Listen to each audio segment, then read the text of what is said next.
यहाँ सबसे बढ़िया चैनल जो है यहाँ का हिंदी का है।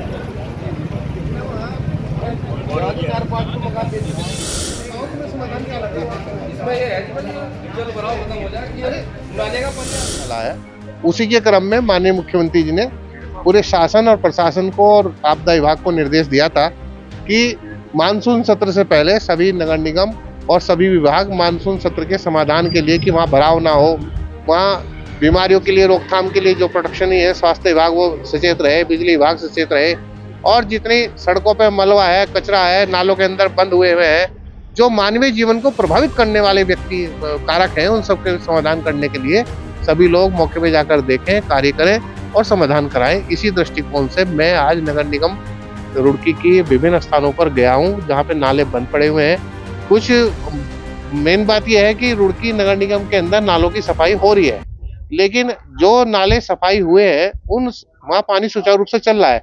वास्तव में क्या है कि जो नाले बंद हैं, जिनके अंदर पुराने नाले हैं, मिट्टी भरी हुई है, जो कच्चे नाले हैं और जो पक्के पूर्ण नाले बने हैं, उसके बाद चूंकि कॉलोनी बन गई तो जो नाली का ढलाव उधर है और उधर से फिर जो दूसरी तरफ से लोग रहने लगे, फिर उनका पानी है तो वो कहीं ना कहीं बीच में स्टोरेज तो करेगा, आपस में मिलेगा।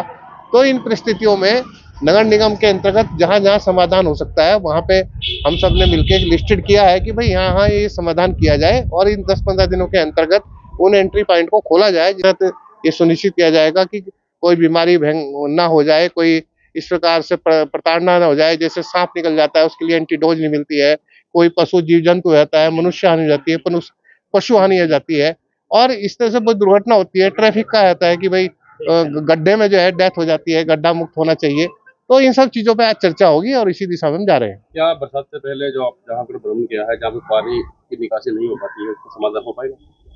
नहीं, अब तो समाधान होने पर इसका तो समाधान करने का समाधान करने के लिए वहां बैठे हैं। और देखिए क्या होता है कि हर बार समाधान के सभी लोग प्रयास करते हैं, और चूंकि जो शहर है उसका ढलान फिक्स है, वो जो रुड़की का ढलान है वो तो फिक्स है प्राकृतिक रूप से, और ढलान के विपरीत भी चूंकि निकासी को हम निकाल के ढलान के ऊपर ले जाना चाहते हैं, तो इस तरह से व्यवस्थाएं खराब हो जाती है।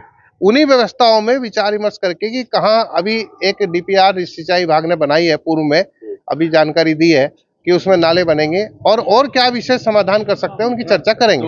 एडीपी द्वारा जो कार्य यहाँ पर किए गए हैं उसको लेकर भी संशय है, अध्यक्ष जी वो बताया था, पहले मंत्री जी है, तो अब वो जो धस जाते हैं, जो पाइप है, जो नाले हैं ना, वो सर धस जाते हैं सर, और उसका समाधान नहीं हो पा रहा, उसको लेकर आज एडीपी विभाग के अधिकारी है, इस संबंध में जानकारी मिली है कि ऐसी घटना हुई है, तो उनसे पूछा जाएगा कि ऐसा क्यों हुआ और उसको सही प्रकार से व्यवस्थित किया जाना चाहिए। और कोई भी योजना यदि ये बनाते हैं तो अगर वो खराब हो जाती है तो उसकी जो प्रामाणिकता है, उसका जो परिणाम निकलने वाला है वो बहुत खराब हो जाता है। और मुख्यमंत्री जी ने स्पष्ट निर्देश दिया है कि भ्रष्टाचार बिल्कुल प्रदेश में नहीं चल पाएगा। यदि कोई भ्रष्टाचार इस प्रकार के कार्यों में लिप्त पाया गया तो उसकी संस्तुति की जाएगी। 2023 में प्राकृतिक आपदा आई थी, बहुत बुरे हालात हो गए थे। कुछ सिंचाई मंत्री ने भ्रमण किया था, उन्होंने कहा था कि जो सड़क बनेगी, सड़क बनने से पहले नाले बनेंगे, लेकिन सड़कें आज भी सुचारू रूप से बन रही है, लेकिन नाले बनने का नाम नहीं ले रहे हैं। वो सवाल हवाई बातें थी या काम होंगे? वो उन्होंने क्या कहा मैं तो मुझे पता नहीं, लेकिन अब जब बैठक होगी आप भी वहां रहना।